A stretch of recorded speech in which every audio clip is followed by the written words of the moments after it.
Magic 9, 109, merci d'être toujours branché panel là. Robertson, nous avons un plaisir pour nous recevoir deuxième invité dans le panel là. Oui. Bonjour Dani, bonjour aux auditeurs. Comme vous l'avez dit, nous avons le plaisir d'accueillir David Ware de AGL, qui est une compagnie logistique qui travaille avec MSC, qui est l'une des plus grandes lignes maritimes du monde. Monsieur Ware, bonjour. Bonjour tout le monde. Bonjour, merci d'être disponible pour nous ce matin pour une conversation qui se veut à la fois pédagogique. C'est un petit saut, je dirais, dans l'univers portuaire pour comprendre ce qu'est un port, comment fonctionne un port, qu'est-ce qu'une ligne maritime, quelles sont les différentes entités opérantes dans un port. On va évoquer la situation des ports haïtiens, faire un état des lieux, regarder les opportunités d'investissement dans le secteur, les routes maritimes, pourquoi Haïti est attractive, si Haïti est attractive, le volume de marchandises qui entrent en Haïti, que ce soit par conteneur et en vrac, c'est deux réalités logistiques différentes. Évoquer avec vous la situation du port de Tevasta et vos opérations au niveau de ce port, comment on est passé du contrat de Bolloré à vous autres AGL, et puis regarder avec vous la nécessité d'être, je dirais, de la transparence pour que les partenariats ou les concessions ou les contrats d'exploitation avec des firmes internationales ou des multinationales peuvent servir de levier pour encourager des investissements dans d'autres points du pays. Parce qu'Haïti, à côté des installations portuaires maritime, que ce soit au niveau du nord-est, du nord-ouest, du sud, du sud-est. Bref, nous sommes une presqu'île, comme dit-on, et nous ne sommes pas loin du Panama, de la République dominicaine, de la Jamaïque, des routes maritimes, où cela offre des opportunités. Donc, on va évoquer tout ça dans notre conversation avec vous, comme je dis, qui je veux être, monsieur Ware, assez pédagogique. Mais d'abord, pour nos auditeurs, David Ware présente David Ware. Portrait rapide de David Ware par David Ware. Bon, merci beaucoup et bonjour encore à tout le monde. Excusez-moi pour l'accent que j'ai légèrement. Moi, je suis une personne qui a travaillé 45 ans dans le transport international, la grande majorité dans les pays en développement pour faire exactement des types d'investissements que vous avez parlé, développer les ports et les routes maritimes. J'ai travaillé en Europe beaucoup des années. Je suis américain d'origine. Et après, j'ai travaillé 14 ans avec beaucoup de pays en Afrique en train de développement, que c'était fascinant. Et des dernières 10 ans, j'ai travaillé dans le même secteur et dans la même sorte de développement en Amérique latine, précisément en Colombie, Venezuela, Panama, Porto Rico et République dominicaine, Jamaïque et dernièrement ici, ce bel pays de Haïti. Ça fait 2 ans que j'ai sorti en retraite, déjà avec 45 ans d'expérience. Bon, c'était le temps. Et après, j'étais contacté pour une compagnie européenne, AGL précisément, que c'est le droit de logistique portuaire pour la compagnie MSC, que c'est la compagnie la plus grande de transport conteneurs de cargo dans le monde entier, pour gérer et aider avec le développement de notre port ici à Port-au-Prince, que c'est le port de Voireux. Tevasa, c'est une compagnie qui opère dans le port. Il y a plusieurs petites entreprises qui travaillent dans le port. Donc, le port, c'est le Voireux. Qu'ici, c'est situé entre le port de Port-au-Prince et l'aéroport. Donc, les activités sont plusieurs dedans. Et moi, je m'occupe de la manutention des cargos, des navires qui arrivent ici à Haïti, avec un groupe très important ici local et avec la compagnie européenne qui a investi l'argent pour cette affaire. Ok. On va évoquer avec vous en détail un petit peu plus tard dans la conversation AGL. évoquer avec vous ce contrat. Mais pour que la conversation ait un caractère pédagogique, David Weir, on sait ce qu'est un port. Un port, c'est une ouverture qui permet l'exportation et l'importation, entre autres. Maintenant, quelles sont les différentes entités opérantes dans un port pour que l'on puisse situer la manutention et le service logistique que vous fournissez? Ben, c'est une industrie fascinante pour ceux qui écoutent, qui veulent développer son propre carrière dans le futur.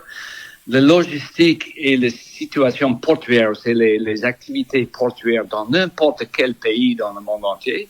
C'est vraiment les poumons économiques de le pays où ça trouve. Il y a ici tout le matériau importé ici qu'on achète dans un magasin, ou de nourriture, ou de médicaments, ou de construction, ou de bois, ou d'acier, ou de sucre, soit qu'il soit, dans tous les pays dans le monde entier, principalement sont importés et exportés vers un port et les navires. C'est la façon de transport le moins cher de le monde entier. Et donc, pour ça, c'est très important ici et ailleurs. Dans l'activité, il y a énormément. Il y a la logistique avec les douanes, il y a de l'entreposage, il y a du camionnage, il y a notre activité, c'est de recevoir un navire, ouvrir les grands ports comme tel, on dit que c'est les cailles, et on sort le matériel de l'intérieur du bateau et on le met sur le camion et le camion fait la distribution nationale. Donc, cette distribution, ça peut être ou dans un entrepôt d'un importateur, ça peut être livré directement à des magasins, etc. Ça peut être transporté dans un petit navire qui fait le tour de la République. On a fait beaucoup de transferts de matériel directement de notre port ici, dans le nord ou dans le sud, par exemple, c'est encore moins cher de mettre dans un camion et faire la route nationale. Donc, presque tout le commerce international de n'importe quel pays, et spécialement ici à Haïti, passe pour un port ou un autre port. Donc, il y a beaucoup d'activités associées avec. Donc, c'est très important de comprendre le fonctionnement d'un port. Donc, les produits arrivent soit en vrac, et ils seront mis en sac, soit en conteneur. Maintenant, AGL, et vous fournissez un service logistique. Vous fournissez un service logistique pour des produits qui arrivent en conteneur ou en vrac ou les deux? Alors, nous, on est une compagnie spécialisée de tous les deux. AGL, c'est énorme et c'est installé dans une cinquantaine de pays dans l'Afrique, sont spécialisés en Afrique. Et nous avons presque 20 différents ports dans le monde entier, inclusif en Asie et un peu ici, bien sûr, à Haïti, qui ont fait la manutention des navires qui arrivent. Donc, on fait tous les deux, soit ce qu'on fait actuellement ici à Haïti, c'est les conventionnels, que c'est les grands navires qui ouvrent le port en haut et on utilise les grues pour descendre des sacs de marchandises, ou des conteneurs. La plupart des business dans le monde entier, aujourd'hui, c'est en conteneur. Et nous, ici, l'idée, c'était d'avoir, et on a construit un investissement important à voir eux, de construire un quai très important qui résiste les séismes qu'on a ici, que malheureusement Haïti connaît trop bien. Et on a un fond de l'eau là pour le bateau, le navire, très important. Donc on a tout l'équipement et les permissions de manutention des conteneurs et des vraquiers, qu'on dit, et pour les gens qui ne connaissent pas, on dit vraquier pour les cargos en palette, et c'est pas dans un conteneur, tous les autres types de conteneurs. Ça peut être des machines ou ça peut être un sac de riz. Et ici, on a toutes les permissions et les invitations de le gouvernement de faire toutes les deux activités. Malheureusement, c'est pas le cas aujourd'hui et on pousse encore pour avoir les douaniers sur place pour les conteneurs. OK. Maintenant, vous avez dit que vous avez construit un port et vous avez évoqué brièvement le tirant d'eau. Le tirant d'eau est important, cela permet de déterminer le tonnage des navires capables de mouiller ancre chez vous. Quel est le tirant d'eau de ce nouveau port? Est-ce qu'il permet à tout type de navires d'accoster et de livrer ou de recevoir des marchandises via cette facilité de AGL? Oui, bon, c'est pas le port vraiment qu'on a construit. On a construit un quai que c'est pour recevoir les bateaux. Et numéro 6. Et donc, le tirant de l'eau, c'est au-delà de 12 mètres. Et la longueur, c'est à peu près 200 mètres. Donc, on peut recevoir les grands navires qui commencent à être importants dans la région Caraïbe. OK. AGL opère au niveau de Tevasa depuis quand? Et le contrat que vous avez signé est de quel montant? Et vous avez évoqué des difficultés à finaliser les paperasses administratives pour pouvoir opérer au niveau des conteneurs. On va évoquer ces difficultés-là avec vous tout à l'heure, mais coût du contrat, quand est-ce qu'il a été signé, le montant et quels sont à l'avenir vos plans d'expansion si vous en avez? Oui, c'est très intéressant. Je vais donner un peu d'historique. Alors, il y a de plus en plus de mouvements de cargo mondial dans les conteneurs. Il y a de grands passages, c'est entre Asie, les États-Unis et l'Europe, bien sûr. Donc, le canal de Panama, très important. Ça fait presque 10 ans, le canal de Panama a fait une extension aussi pour recevoir le bateau que c'est de plus en plus grand. Et donc, le navire passe à la Caraïbe, ça vient d'Asie, ça peut passer à le canal de Panama, ça traverse le Caraïbe et ça va continuer en Europe. Donc, il y avait, ça fait 10 ans, beaucoup de mouvements d'investir pour créer les ports avec une structure adéquate pour recevoir soit les grands navires qui font ce passage, ou soit la distribution de tous les pays qui sont dans la région. Donc, ce qui a passé, c'est que, bon, malheureusement, avec les événements tristes de la dernière décade ici, donc à l'époque, AGL était intéressé de participer avec ce développement dans la Caraïbe. Et on a fait un bon liaison avec un groupe très important ici, localement, pour renforcer la structure d'un port ici qu'on peut utiliser pour local et pour le transbordement, que c'est très important. Donc, ça fait 10 ans qu'on a créé l'entreprise. Ça fait un peu plus de 5 ans que le port s'est tout préparé.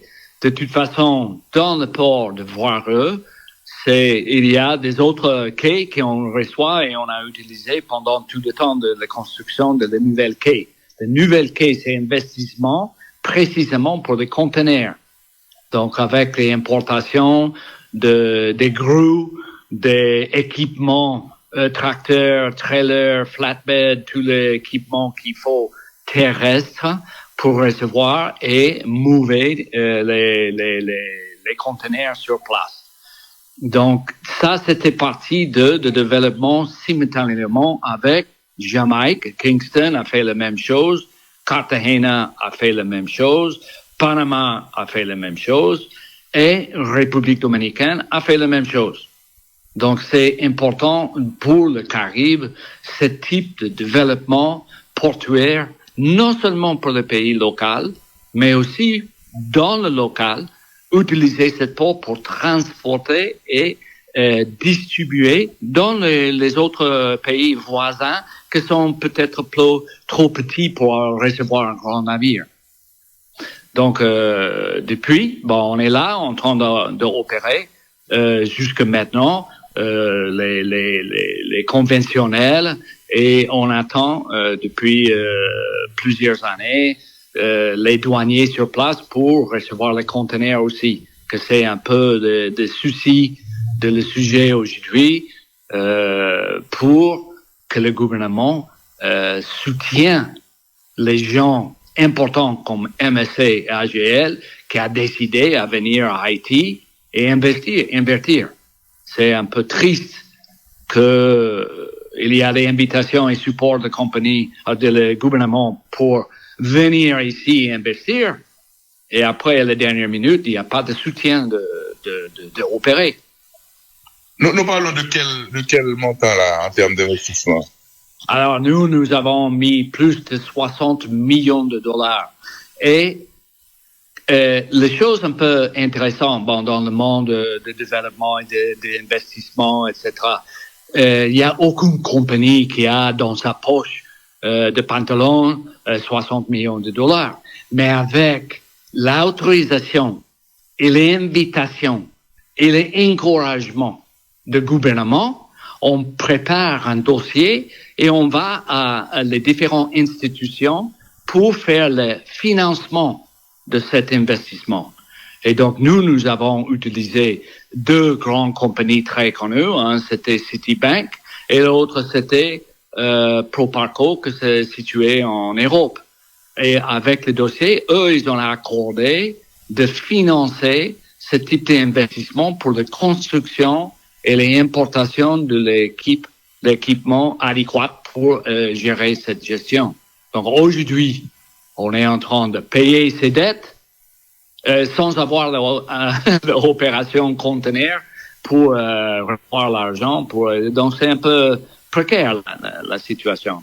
Et on ne comprend pas vraiment parce qu'on était invités à venir ici, à investir à Haïti, que c'est très important. C'est pas seulement la sécurité que moi je touche pas parce que c'est complexe ici dans le pays, mais avec la stabilité d'un pays, il faut avoir la sécurité, mais il faut avoir les investissements aussi. L'argent dans un pays vient pas uniquement de les gens locaux, c'est global. Et donc on a besoin de grosses entreprises comme MSC, AGL, d'aider à développer. Et on a beaucoup d'expérience pour apporter ici à Haïti. Et on croit en Haïti. Hein. Il y a un plan d'Haïti. Haïti va sortir de cette situation. C'est lent, c'est frustrant. Je pense que les gens méritent mieux. On va arriver. Nous on croit en le pays, et moi personnellement aussi. Mais c'est un peu frustrant qu'on n'a pas de soutien adéquat et correct pour pouvoir sortir un peu plus rapidement. Maintenant, je comprends. Maintenant, précisez pour moi ou éclairez ma lanterne. Je crois qu'au niveau du terminal de Vareux, qui reçoit des produits en conteneur, du vrac et aussi des produits pétroliers, que une multinationale européenne, française, Bolloré, avait effectué des investissements à ce niveau et éprouvait des difficultés à obtenir notamment des autorisations et de fonctionnement. C'est ce qui se disait. Maintenant, est-ce que AGL a repris les opérations de Bolloré et est aujourd'hui confronté aux mêmes difficultés? Précisez pour nous, ou éclairez dans l'interne des vidéos. OK. Bon, comme vous savez que de temps en temps, dans les grandes entreprises, les sections des entreprises sont vendues, sont changées, les actionnaires changent. Tout dernièrement, on a vu la compagnie que tout le monde utilisait, Twitter, c'était acheté pour Elon Musk, c'est changé le nom maintenant à X, etc. Bon, notre situation dans l'histoire, Bolloré, Monsieur Vincent Bolloré, c'était un des grands entrepreneurs de France à l'époque, et il a créé beaucoup de sociétés navires, portuaires, pétrole, ferroviaires, etc. Et ça fait quelques années déjà, ils ont vendu le parti portuaire à individus. Alors, ils ont individualisé cette entreprise et maintenant c'est AGL. Donc Bolloré en temps, ça n'existe plus. C'est AGL, que c'est Africa Global Logistics. Donc, cette compagnie s'est créée pour séparer le groupe de Bolloré. Et après, c'était racheté pour MSC, que c'est la compagnie navire, comme j'ai dit, de porte-conteneurs, le plus grand dans le monde entier, parce que eux, ils avaient besoin d'un partenaire fort pour soutenir toutes les activités portuaires à côté et manutention. Donc, nous, on est arrivé ici pendant ce petit changement de nom d'entreprise. Alors, les gens qui travaillent dans les structures internationales avec des structures, c'est le même genre de l'époque. Et moi, j'ai eu la chance de travailler avec eux quand j'ai travaillé pendant 14 ans en Afrique, parce qu'ils sont très forts en Afrique. Et avant, ils avaient même leur propre compagnie de navires, de porte-conteneurs, qui s'appelait Delmas, que c'était très fort en Europe et en Afrique. Pas très fort ici dans l'Amérique à l'époque, et après c'est vendu, il s'était acheté pour une autre compagnie. Mais AGL et MSC croient, beaucoup et continuer l'expansion, les développements ici à Haïti. Vous savez que dans le Caraïbe, il y a beaucoup d'initiatives et beaucoup de croissance basé sur un programme européen qui s'appelle le Gateway, le Mondial Gateway, que c'est un programme de favorisation des pays en développement d'avoir des avantages que les autres pays ne peuvent pas avoir avec les investisseurs européens. Après, dernièrement, comme vous avez vu dans tous les nouvelles, il y a un certain, je dirais, un peu de friction ou des malentendus entre les Chinois et les Américains. Et donc, il y a une force de faire une chose qu'on dit nearshoring. C'est-à-dire que ce que c'était fabriqué en Chine, on essaie de fabriquer, par exemple, ici, le Caraïbe. Parce que c'est plus proche. On va évoquer avec vous au cours de cette conversation cet aspect-là et l'investissement, les opportunités mais permettez que l'on reste sur ce point-là. Au niveau de Port-au-Prince, les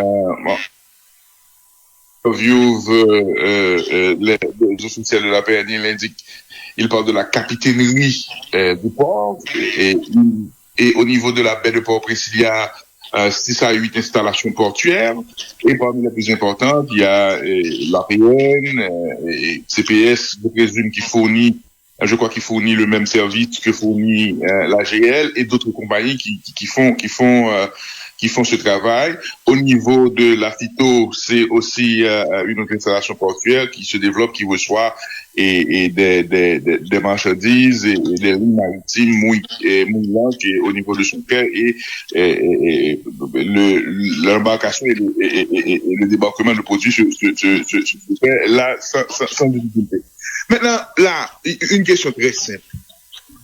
Est-ce un refus à la compétitivité ou quelle est la cause du refus après l'investissement de 60 millions de dollars bien avant et Bolloré a fait des investissements mais n'a jamais obtenu autorisation pour le contrat, n'a jamais eu la finalité administrative nécessaire au niveau des douanes pour opérer. Qu'est-ce qui se passe? Quelle est selon vous la cause profonde à l'origine des difficultés que vous avez là aujourd'hui encore à recevoir des conteneurs? Bon, d'abord, il faut bien comprendre que toutes les autorisations, on a reçu toutes les autorisations, toutes les études, et tout c'est documenté, on a un dossier énorme, tout est autorisé. Donc, la seule chose qui manque aujourd'hui, c'est d'avoir les douaniers avec une autorisation de passer les conteneurs. Donc, vous avez toutes vos autorisations. Maintenant, le problème, c'est vous avez dit que votre situation est précaire, Là, vous attendez l'autorisation pour effectuer vos opérations au niveau des conteneurs, et ça n'arrive pas. Selon vous, c'est quoi? Les auditeurs qui écoutent, vous devez savoir. Il faut adresser cette question plutôt à le ministère des Finances. Ce que je comprends. Et nous, on a presque 100 lettres, documentation d'envoyer à le gouvernement, la plupart au ministère des Finances, pour demander qu'est-ce qu'il faut. Il faut faire les dernières tâches. La dernière tâche, c'est une tâche administrative. C'est seulement autoriser les 2 individus ou 3 individus à venir à voir eux, à regarder le manifeste et dire OK pour la douane et charger les taux de douane. Et on fait ça actuellement avec l'autre cargo. Donc ça, c'est la partie qui manque. C'est l'autorisation. Quelqu'un qui dit, vas-y. C'est une tâche administrative. C'est rien de plus compliqué que ça. Donc, moi, je suis un étranger, mais je suis pas dans le gouvernement. Je peux pas dire qu'est-ce qui se passe dans les bureaux et qu'est-ce qu'ils ont dit. On est perplexe parce que le gouvernement a encouragé à nous à venir ici à gérer les conteneurs. Et la dernière petite tâche qu'il faut dire, OK, et le douanier travaille très bien avec nous. Et le nouvel directeur de douanier a dit qu'il a les gens disponibles. Donc, c'est seulement une tâche administrative que quelqu'un doit dire, vas-y. Pourquoi c'est bloqué? Qui est derrière? Moi, je suis un peu innocent de ça. Je suis de l'Europe. Je suis, mais c'est perplexe. J'imagine la seule chose que nous on pense, c'est que un peu de protectionnisme national, monopole et peur. J'ai vécu ça dans les autres pays. Et chaque fois qu'il y a un port qui s'est développé dans la région qui existait un autre port, et spécialement si le premier port s'est géré pour le gouvernement, il y a toujours une sorte de peur. Le peur vient de quoi? Ça vient de que l'autre port, ça va être mieux, ça va être géré mieux, ça va être plus efficace. Et donc, à la fin du jour, peut-être, il y aura une menace de l'argent. Et ça, c'est pas vrai vraiment, parce que ce qui se passe, c'est que un port vient, ils ont de l'expertise, ils commencent à être plus efficaces, les clients sont contents, ça met la pression sur le port original, donc ils cherchent des moyens pour améliorer, il améliore, l'autre améliore, et tout le monde, il y a une compétitivité intéressante pour être plus efficace et réduire les coûts de toute l'opération ensemble pour le client et éventuellement pour le Haïtien qui est dans la rue à acheter, c'est bien. Donc, mais vous, tu dis, ça c'est à moi, j'ai pas de concurrence, quelqu'un vient grand comme nous à l'étranger qui a énormément d'expertise mais qu'on peut appliquer, parce que les ports ici à Haïti sont super bien, sont bien, mais ils sont tous gérés de gens locaux qui a appris localement avec la carrière dedans. Nous, on est une compagnie qui a d'expérience d'une 50aine de pays différents, avec des gens qui a créé dans des circonstances différentes. On a un développement depuis plus de 50 ans d'expertise, mais avec toutes sortes de différentes circonstances. Et donc, on est assez bien dans l'efficacité. Très bien. Et on peut apporter ça ici. Donc, j'imagine que ça donne peur à les gens, et quand ils ont peur, on leur de faire face, et il fait... Merci de partager avec mes auditeurs votre compréhension de cette situation. Maintenant, votre présence et vos opérations, en quoi est-ce que cela va, vous l'avez évoqué, mais des détails, en quoi est-ce que cela va permettre de réduire, premièrement, le coût des opérations, être plus attractif, être plus compétitif pour ceux qui importent et exportent. Et deuxièmement, en quoi est-ce que votre contrat avec l'État haïtien peut être lucratif pour le trésor public, c'est-à-dire pour les contribuables, pour Haïti, pour les Haïtiens? Bon, il y a plusieurs. C'est comme des compétitions des voitures. Ici, il y a des gens qui ont le Volkswagen, il y a des gens qui ont le Mitsubishi, il y a des gens qui ont toutes sortes de trucs. Et regardez dernièrement ce qui a passé avec Tesla. Ben, ils ont vendu leur voiture un peu bizarre là, pour un prix énorme. Et après, quand il n'y avait pas beaucoup d'intérêt, ils ont descendu des prix. Alors, c'est pas seulement des prix. C'est une façon de travailler dans un sein de sécurité et expérience. Quand il y a quelque chose qui arrive, que c'est hors de commun, on a déjà l'expérience et on sait qu'est-ce qu'on fait pour éviter que ça sort un peu de contrôle, que c'est ça peut être plus cher. Alors, il y a des systèmes opératifs, il y a des équipements. Par exemple, l'investissement que nous avons fait ici, on a amené des grues super efficaces d'Allemagne qu'on peut utiliser. Il y a une façon de gérer l'entreprise pour que, quand il y a un profit, quoi qu'il soit à la fin de journée, on peut réinvestir ça dans le nouvel équipement, d'avoir une gestion rigoureuse de gérer le port. Et normalement, une entreprise multinationale comme la nôtre, il gère très efficacement la façon de l'argent. C'est pas de faire une activité pour sortir l'argent dans notre poche. Ça, c'est parti, oui, bien sûr. Il faut payer un peu des actionnaires qui ont mis l'argent dedans. Mais beaucoup, c'est réinvesti pour développer, améliorer l'opération portuaire. Donc ça, c'est plutôt la façon. On a beaucoup de différents trucs. Hein. Tu peux faire, OK, un chaîne. Alors, il faut les chaînes pour attacher le cargo, pour le faire sortir. Tu peux acheter un chaîne très bas cher, et donc ça peut opérer un mois et ça casse, et après il faut chercher un autre. Et tu peux avoir un fournisseur de ce matériau que c'est beaucoup plus efficace et dure longtemps, et c'est un peu plus cher. Mais on sait pour l'expérience qu'est-ce qu'il faut faire pour gérer la situation, pour que il n'y a pas d'arrêt de travail, ou la communication avec l'informatique, ça roule meilleur parce qu'on a un meilleur logiciel, on a des expériences avec. Quand nous, on a un problème ici opérationnel, on a des dizaines de personnes disponibles dans le monde entier qu'on peut appeler.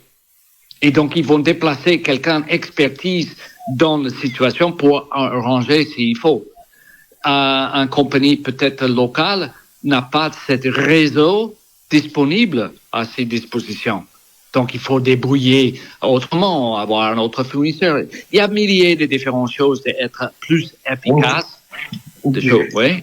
Maintenant, je comprends. Maintenant, vos installations là, vous permettent de fournir, si nous disons par mois, combien de conteneurs est-ce que vous êtes capable de débarquer ou d'embarquer par mois? Et est-ce qu'il y a un volume de vrac que vous êtes capable de débarquer ou d'embarquer, principalement souvent débarquer par mois, pour que l'on puisse avoir accès aux chiffres? Et deuxièmement, et pour le conteneur, est-ce que vous avez une idée de votre surface d'entreposage? Est-ce que vous offrez aux conteneurs ou au volume des prix compétitifs par rapport à la compétition sur place qui voudrait que vous soyez plus attractif pour les gens qui sont en recherche de services portuaires? Oui. Donc, actuellement, on a 3 quais que c'est en opérationnel. Donc, on peut utiliser 2 pour les vraquiers et l'autre nouveau state of the art antisismique qu'on a construit pour les conteneurs. On a la place pour stationnement, on sait le gardinage, si vous voulez, de conteneurs, de plus de 3000 conteneurs.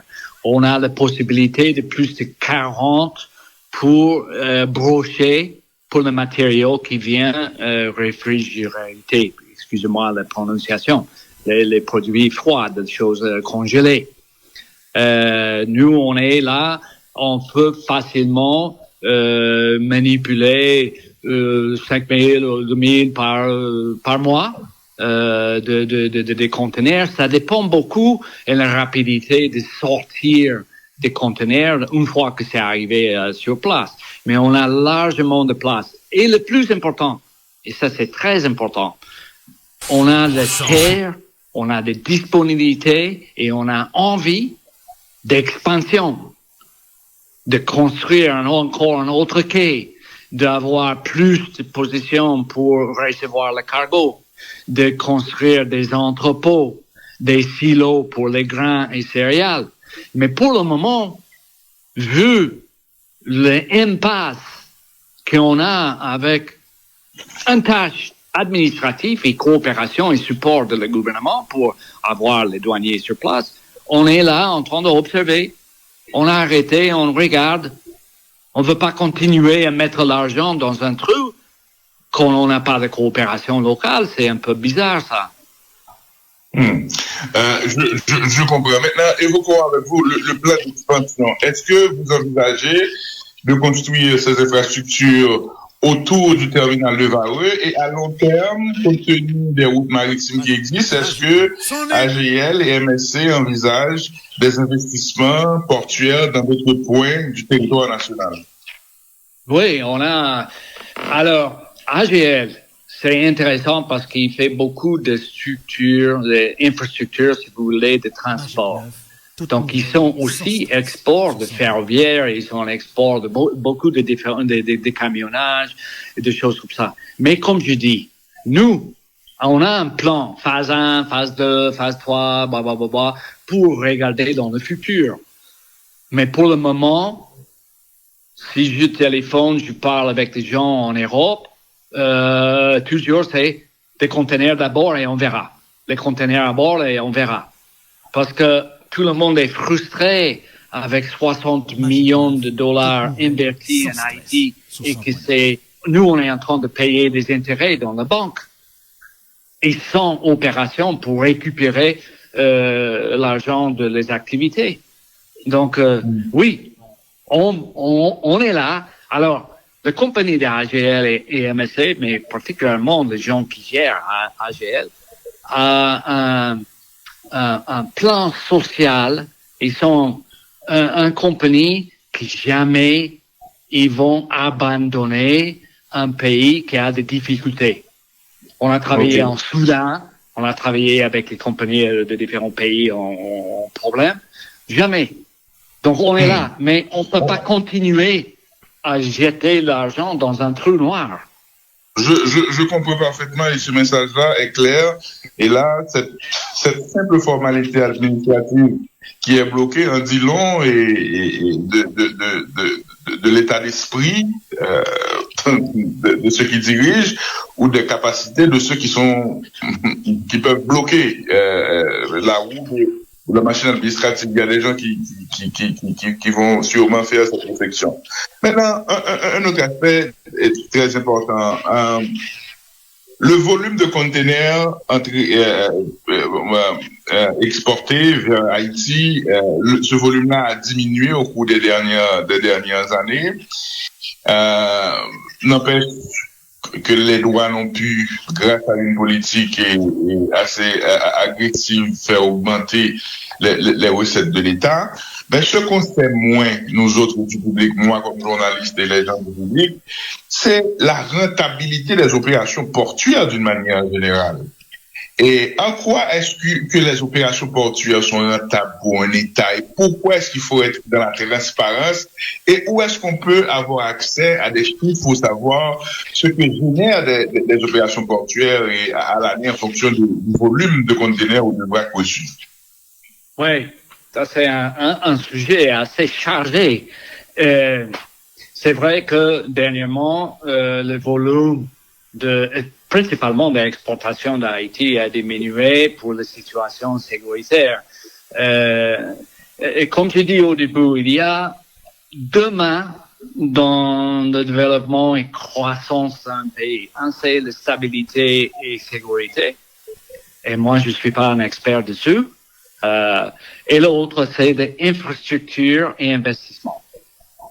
Donc, on a investi ici mais c'est vrai qu'on peut pas venir ici et mettre des infrastructures partout et après il y a rien qui se passe. Il y a des éléments de sécurité, etc., qui peut aider. Alors, malheureusement, et je me sens très mal au cœur, que les usines qui faisaient des vêtements pour exporter aux États-Unis, tout ça a vachement réduit. Mais toute cette zone économique peut revenir relativement rapide et il y aura toujours de croissance assez pour que les ports qui existent aujourd'hui gagnent leur argent. Il faut pas avoir une mentalité de que tout l'argent c'est pour moi et il faut gagner correctement avec une entreprise sérieuse et une transparence. Mais aujourd'hui, oui, l'activité a diminué un peu, donc la rentabilité des ports a diminué un peu, mais précisément, on a parlé de compétition tout à l'heure, de la façon de faire le travail un peu plus efficace, ça entre dans le rôle. Et l'autre partie, c'est que, on attend que, éventuellement, le gouvernement, les forces internationales, qui ce soit, que tout le monde connaît très bien, puissent avancer avec des situations sécuritaires et renforcer les structures, par exemple, routières. On ne peut pas travailler ici si on n'a pas de routes. Et les routes sont ou dégradées énormément ou dangereuses pour les raisons qu'on connaît. Donc, et intéressant de ce sujet-là, et les gens ne connaissent pas, nous, on a augmenté notre activité de transbordement, si vous voulez. On descend de cargo ici à Voireux, on met dans une petite navette, et la navette fait le tour de Haïti. Avant, ce type de cargo était transporté par les camions, mais aujourd'hui, c'est un peu difficile. L'autre chose, et c'est important pour le gouvernement et pour tout le monde, c'est, vu les situations ici locales de les ports, beaucoup de cargos essaient de transverser dans le pays, dans les frontières, avec les camions. Il y a beaucoup moins de contrôle sur le coût et sur les taxes de douane. Si un camion vient de République dominicaine, par exemple, dans les frontières, qu'un conteneur qui arrive directement ici dans la capitale et on descend dans un camion avec les douaniers sur place. Le contrôle, c'est vachement mieux ici. Tout à fait. L'État ici génère l'essentiel de cet acte en taxant le commerce maritime, et clairement, et vous avez évoqué l'une des préoccupations majeures, c'est la porosité de la frontière avec la République dominicaine. C'est le transit des marchandises qui a été interdit récemment par le ministère de l'Économie et des Finances, parce qu'on a compris que les gangs, via leur ponction sur les conteneurs, et engrange un peu plus de 60 à 70 millions de dollars américains, ce qui alimente leurs fonds et leurs ressources pour poursuivre leurs opérations et au détriment des populations. Donc, ce sont des points importants que vous dites là et d'abord. Maintenant, là, c'est un appel pour dire respectez vos engagements, non, oui à la compétitivité, oui au respect des investissements étrangers, avoir AGL et MSC, qui a une multinationale importante, c'est avoir comme un flagship pour dire aux investisseurs ou aux multinationales, voilà, Haïti est viable, vous pouvez effectuer des investissements et nous avons beaucoup d'ambition, j'ai compris tout ça.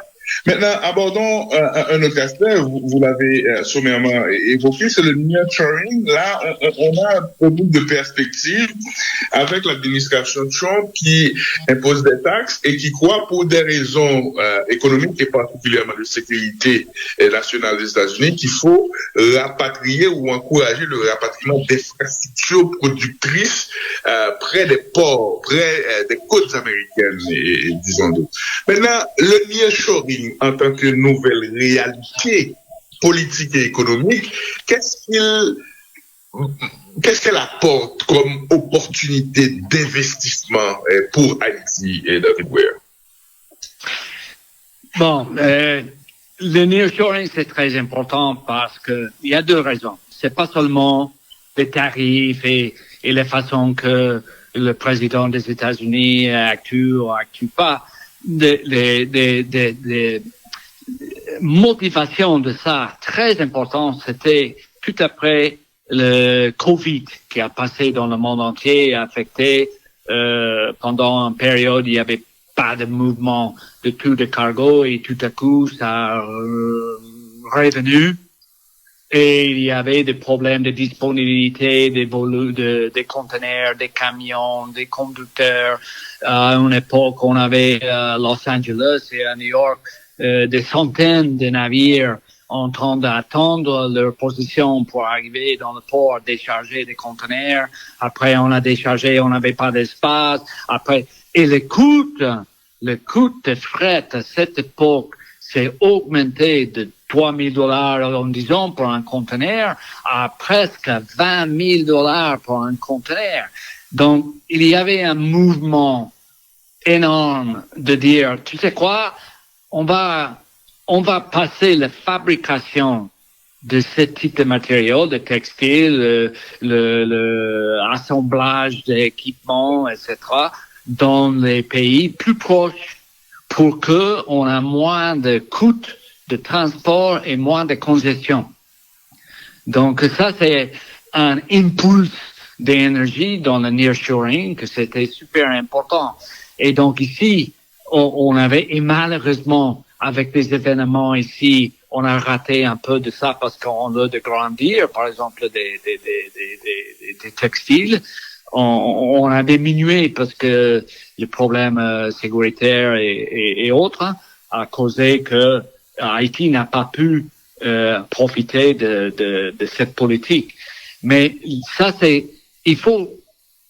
Je veux pas entrer dans la politique parce que je suis un peu amateur de politique aussi.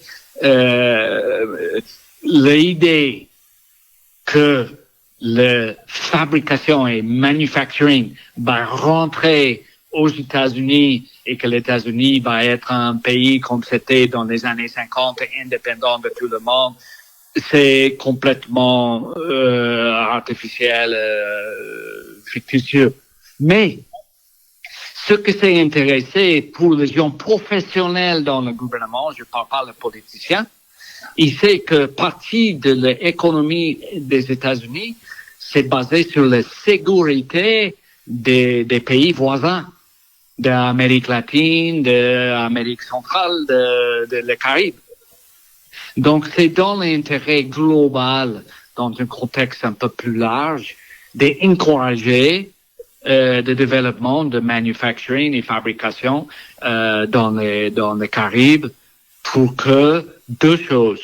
Un, on élimine un peu le problème et concurrence de Chine et on fait de stabilité locale pour que le sujet aujourd'hui, que c'est mon opinion un peu horrible, c'est le problème de migration. Donc, si on crée des occasions de travailler ici à Haïti, il y a moins de gens d'Haïti. Il n'y a aucun Haïtien aux États-Unis qui n'aime pas son pays. Mais le problème, c'est que c'est très difficile de vivre ici. Donc, ils sont là-bas. Donc, si on peut faire une sorte d'économie de nearshoring et c'est parti, et de sécurité, pour que les gens sont contents chez eux, la musique ici, c'est formidable. La nourriture, c'est formidable. Le climat, c'est formidable. Bon, on a beaucoup de choses merveilleuses ici. Mais si on ne peut pas vivre et donner la nourriture à nos enfants, Il faut chercher la façon qu'on peut. Donc, l'idée, c'est de développer nearshoring. On va jamais revenir à fabriquer des t-shirts et les vêtements aux États-Unis. C'est impossible. Mais on peut l'approcher et faire plus proche ici. Moi, j'ai eu beaucoup d'expérience dans ce textile-là en Afrique. Et c'était super intéressant parce que quand on a fait dans les pays qui avaient des capacités de faire la fabrication, on avait des accords avec eux d'importation avec moins d'impôts aux États-Unis. Les compagnies d'Asie, ils ont créé et invertir dans ces pays d'Afrique pour répliquer la fabrication de ce qu'ils faisaient en Asie, pour prendre avantage des taxes de douane pour importer aux États-Unis. Et la croissance d'emploi, c'était formidable.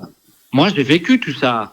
C'est pour ça que je suis enthousiaste avec les possibilités et le futur de Haïti. Tout à fait. Maintenant, deux dernières questions avant de vous remercier pour cette conversation. David Ware de AGL qui est en Afrique, groupe logistique qui travaille avec MSC et qui fait une plaidoirie claire et ouverte pour cette autorisation afin que vous puissiez recevoir des conteneurs. Merci de partager votre expertise avec nous. La dernière question que je voudrais aborder avec vous, les importations d'Haïti, au cours des 9 premiers mois de l'exercice 2024-2025 étaient de 3,5 milliards. Et les exportations d'Haïti étaient autour de 400 millions à moins de 500 millions. Donc, ce qui indique que nous avons un déficit marqué de la balance commerciale. Maintenant, nous importons par voie maritime plus de 80% des biens et des produits que nous consommons. Donc, ça donne une idée de l'importance, si vous voulez, des opérations au niveau des ports, même s'il y a eu une diminution du volume de conteneurs au cours des dernières années. Maintenant, quand on a à l'esprit ce volume d'importation-là, cette faiblesse de l'exportation, et on essaie de comprendre la réalité au niveau des ports de Port-au-Prince. On voit le développement du port international de Saint-Louis. On a vu l'autorisation pour la construction de notre port dans le Nord, à côté du port du Cap-Haïtien qui est en opération. On se dit qu'au niveau portuaire, il y a, je dirais, une certaine dynamique, une volonté d'investir.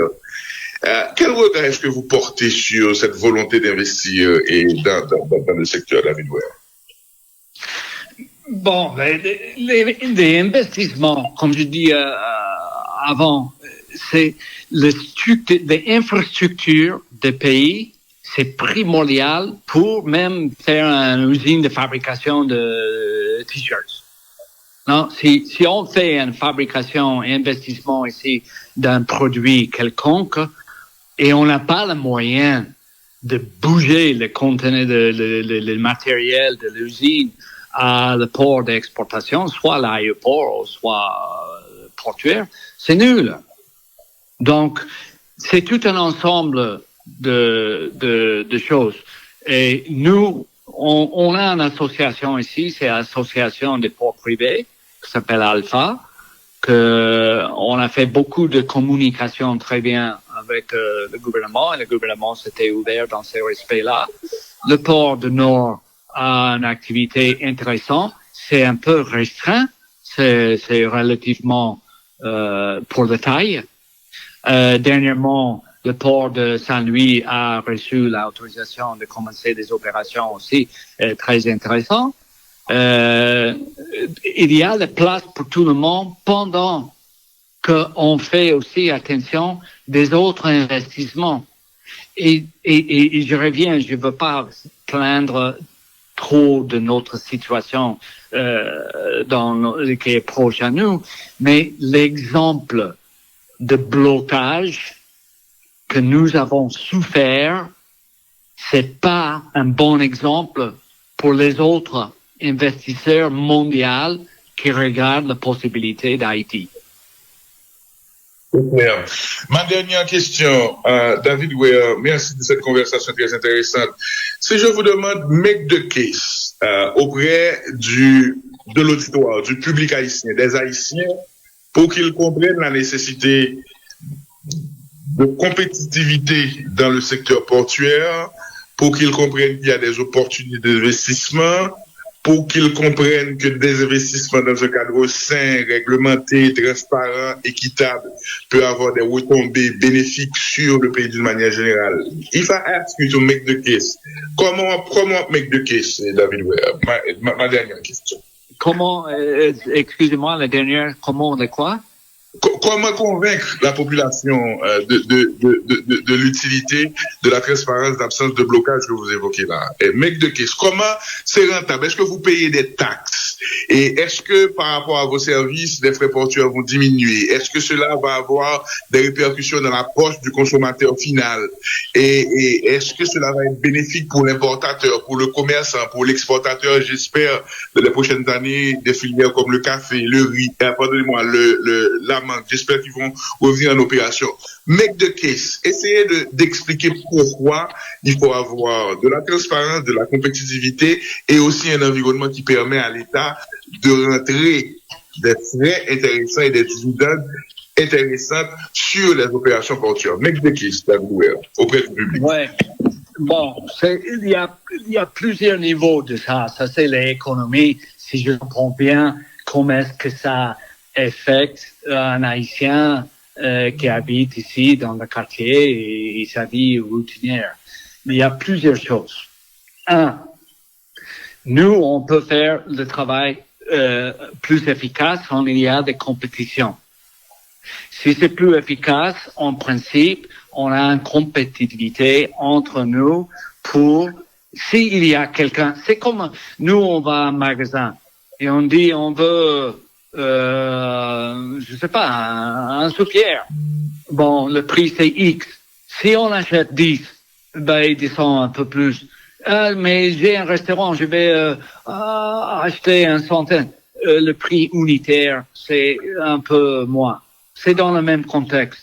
La compétitivité qu'on a dans les ports, dans un niveau un peu plus grand, c'est la même chose. On fait des compétitions entre nous pour se battre, pour avoir les clients chez nous. Et une des choses qu'on peut faire, à part d'être efficace, c'est regarder les prix, coordonner avec les gens pour essayer de trouver des économies qui, à la fin du jour, ça doit être plus combinable à le magasin et donc à la personne qui achète le dernier matériel. Ça, c'est un. Deux, on a une création d'emplois. Un problème qu'on a ici avec les pertes de toutes ces usines et les différentes difficultés qu'on a dans le pays, il n'y a pas assez d'emplois. Alors, et les gens ont faim. Ils ont faim et on n'a pas de moyens qui contribuerait, excusez-moi la prononciation, de la violence. Parce que si tu n'as pas la nourriture pour mettre dans la table et tu as une famille, tu es plutôt incliné à participer avec de différentes activités, pas nécessairement légales, pour survivre. Donc, il y a des emplois qu'on peut créer en deux façons. Un, directement, parce que on est là et on a une opération et on peut recevoir les gens, on peut les former là, mais aussi les économies, les taxes qu'on paie directement, indirectement, etc., avec des activités, rapportent l'argent à l'État. Donc, on a l'argent à l'État pour les taxes et pour les différentes choses, peut être utilisé pour encore améliorer un peu de structure, améliorer un peu de fourniture qui a besoin de différents départements de l'État ou en disant directement de police, non? Aider. Et donc, il y a plus de fluidité d'argent dans l'économie. Et tu sais, la première chose qui passe, c'est l'inflation. Alors que moi, je suis arrivé ici à travailler, ça fait 6 ans, le goût était à 80, 90. C'est quoi aujourd'hui? Bah, pour les difficultés qu'on a dans le système global, parce que tout est lié d'une chose à l'autre, il n'y a pas une baguette magique. Mais si on travaille tous ensemble, Et on a le soutien correct de le gouvernement que nous en entendons toujours. Et on a les efforts et l'espoir des gens. Tout le monde peut en profiter des investissements étrangers qui viennent ici à investir. L'argent local existe, mais c'est jamais suffisant pour que Haïti peut être 100% faire ce qu'il faut faire ici indépendamment. Et je dis pas pour l'orgueil de l'Haïtien, c'est la même chose aux États-Unis. Les États-Unis ont besoin de le financement des pays étrangers. C'est un peu global. Donc, pour attirer ces gens-là, il faut le soutien de le gouvernement. Et croyez-moi, si on peut ranger et stabiliser un peu les choses, bon, comme je dis, la sécurité, c'est une autre chose, mais on espère tous que le nouvel programme va aider un peu. On peut créer ce pays une merveille. On est un peu derrière les autres par rapport au développement pour les problèmes locaux. Mais on va arriver, je suis certain. David Weir, merci pour cette conversation autour des ports de la compétitivité, de la transparence, des opportunités pour Haïti, le nearshoring. Merci pour cette conversation et nous allons maintenant essayer de trouver d'autres acteurs, des officiels haïtiens pour savoir et qu'est-il à ce niveau-là. Merci un peu. Passons une bonne journée. OK, merci à tout le monde. Bonne journée. Bonne journée. Merci beaucoup. C'était David Weir.